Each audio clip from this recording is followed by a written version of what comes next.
భారతదేశపు వినోదభరిత గమ్యస్థానమైన గోవా ఎన్నో అద్భుతమైన బీచ్లు, ప్రకృతి అందాలు, పార్టీలు, అడ్వెంచర్స్ కార్యక్రమాలకు ప్రసిద్ధి చెందింది. ప్రపంచ పర్యాటకంలో గోవాకు ఒక ప్రత్యేక గుర్తింపు ఉంది. ఇక్కడి పర్యాటక ఆకర్షణల గురించి చెప్పుకొని వారు ఉండరు. ఈ సుందరమైన గమ్యస్థానాన్ని సందర్శించుకునేవారు ముందుగా అక్కడి పర్యాటక ప్రదేశాల గురించి ఆరా తీస్తుంటారు.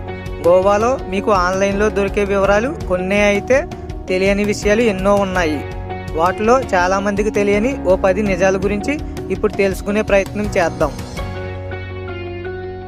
గోవాను పోర్చుగీసులు పరిపాలించే సమయంలో ఇక్కడ క్రైస్తవ మత వ్యాప్తికి సెయింట్ ఫ్రాన్సిస్ జేవియర్ అనే మత ప్రబోధకుడు కృషి చేశారు. కేవలం గోవాలో మాత్రమే కాకుండా ప్రపంచవ్యాప్తంగా అనేక దేశాల్లో పర్యటించి సువార్త వ్యాప్తికి ఆయన విశేషంగా పనిచేశారు.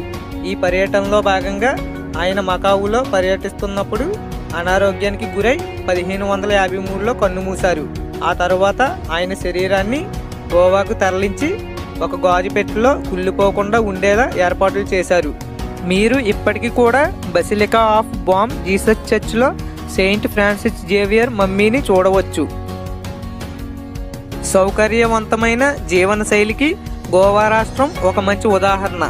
ఇక్కడికి వచ్చే టూరిస్టులు అంత త్వరగా ఈ ప్రాంతాన్ని వదిలి వెళ్ళాలని కోరుకోరు. ఎందుకంటే అక్కడ లభించే సౌకర్యాలు అటువంటివి. ఇక్కడ ప్రజలు ఎక్కువగా టూరిజం రంగంపై ఆధారపడి హాయిగా జీవిస్తుంటారు. హుందాగా, లగ్జరీగా జీవించడం ఎలానో వీళ్ళని చూస్తే తెలిసిపోతుంది.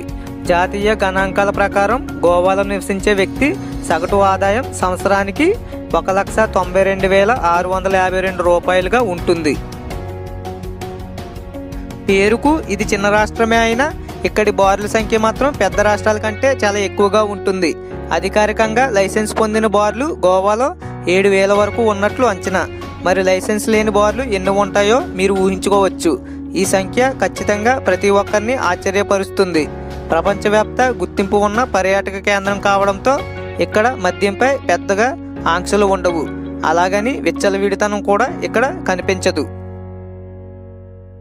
ఆసియాలోని అత్యంత ప్రాచీన లైబ్రరీ, వైద్య కళాశాల గోవాలో కనిపిస్తాయి.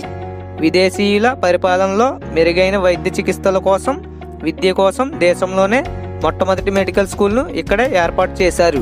18వ శతాబ్దంలో పోర్చుగీసుల కాలంలో ఈ నిర్మాణం జరిగింది. గోవాలో మీరు ఇప్పటికీ ఈ మెడికల్ స్కూల్ను చూడవచ్చు. అనేక క్లిష్టతరమైన శస్త్రచికిత్సలను ఇక్కడ నిర్వహిస్తారు. చాలామంది టూరిస్టులు ఇలాంటి ప్రాచీన నిర్మాణాలను చూసేందుకు ఆసక్తి కనబరుస్తారు. ఏదైనా పర్యాటక ప్రదేశాలకు వెళ్ళినప్పుడు అన్ని ఖర్చుల కంటే అక్కడ తిరిగేందుకు అయ్యే ట్యాక్సీ ఖర్చులే ఎక్కువగా ఉంటాయి. కానీ గోవాలో ఈ విధంగా మీ జేబు ఖాళీ కాకుండా కాపాడుకునే అవకాశం ఉంది. ఇక్కడ 2 వీలర్ ట్యాక్సీ రైడ్ ఎంతో ఫేమస్.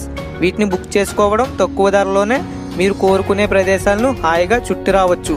గోవాలో ఎప్పటి నుంచో ఈ విధానం అమల్లో ఉంది. టూరిస్టులు ఎక్కువగా ఈ రైడ్లకే ప్రాముఖ్యత ఇస్తారు. ఈసారి వెళ్ళినప్పుడు మీరు కూడా ట్రై చేయండి.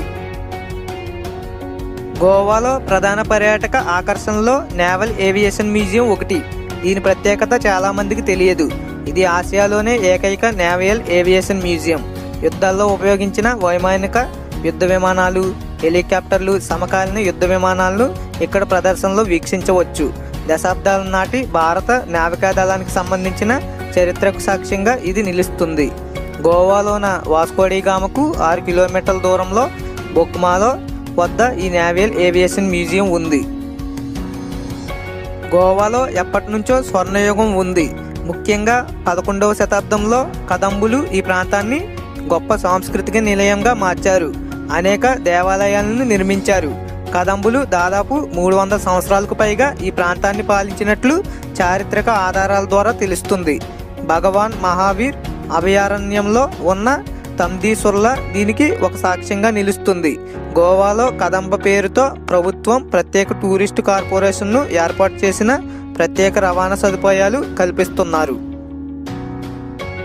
గోవాను అనేక సంస్కృతులతో కూడిన ఒక అరుదైన ప్రత్యేకమైన ప్రదేశంగా చెప్పుకోవడంలో ఎంతమాత్రం అతిశయోక్తి లేదు. ఇక్కడ ప్రస్తుతం వందల సంఖ్యలో ఇంగ్లీష్ మీడియం స్కూల్స్ ఉన్నాయి. కానీ కొన్ని శతాబ్దాల క్రితమే ఇంగ్లీష్ భాష ఇక్కడ వాడుకలో ఉండేది.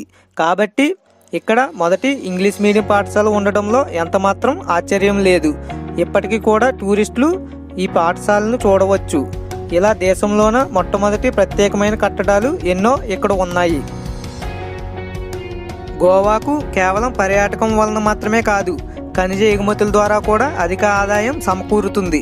ఒక డచ్ యాత్రికుడు ఇక్కడ రాళ్లలో ఇనుము ఉందని కనుగొనడంతో ఈ ఎగుమతులు ప్రారంభమయ్యాయి. 16వ శతాబ్దం నుండి గోవాలో ఈ వాణిజ్య ప్రక్రియ కొనసాగుతుంది. ఈ విషయం చాలా మందికి తెలియదు. లాటరైట్ రాయి, బాక్సైట్, మెగ్నీషియం, లైమ్స్టోన్ వంటి వివిధ ఖనిజాలను కూడా గోవా రాష్ట్రం ఇప్పుడు జపాన్ వంటి అనేక దేశాలకు ఎగుమతి చేస్తుంది. గోవాలో కేవలం బీచ్లు మాత్రమే కాకుండా విస్తారమైన అడవులు కూడా ఉన్నాయని మీలో ఎంతమందికి తెలుసు? వాస్తవానికి గోవాలో 30% అడవులే ఉన్నాయి. పశ్చిమ కనుమల యొక్క విస్తృతమైన పర్యావరణ విశిష్టతను మీరు ఇక్కడ గుర్తించవచ్చు. ఈ అడవుల్లో అనేక రకాల వృక్ష, జంతు, పక్షి జాతులు కనిపిస్తాయి. 275 జాతులకు పైగా పక్షులు, 40 రకాలకు పైగా జంతువులు, సరీసృపాలు ఇక్కడ ఉన్నాయి. ఈ రాష్ట్రంలోని వన్యప్రాణి సంరక్షణ కేంద్రాలు ఎన్నో అరుదైన వృక్ష, జంతు జాతులను కాపాడడంలో ముఖ్య పాత్ర పోషిస్తున్నాయి. నా ఎక్స్ప్లెనేషన్ కనుక మీకు నచ్చినట్లయితే లైక్ అండ్ షేర్ చేయండి. ఇలాంటి మరిన్ని వీడియోస్ కోసం నా ఛానల్ని సబ్స్క్రైబ్ చేసుకోండి. నేను పెట్టిన వీడియో మీకు వెంటనే నోటిఫికేషన్ రూపంలో రావాలంటే సబ్స్క్రైబ్ పక్కనున్న బెల్ ఐకాన్ని క్లిక్ చేయండి.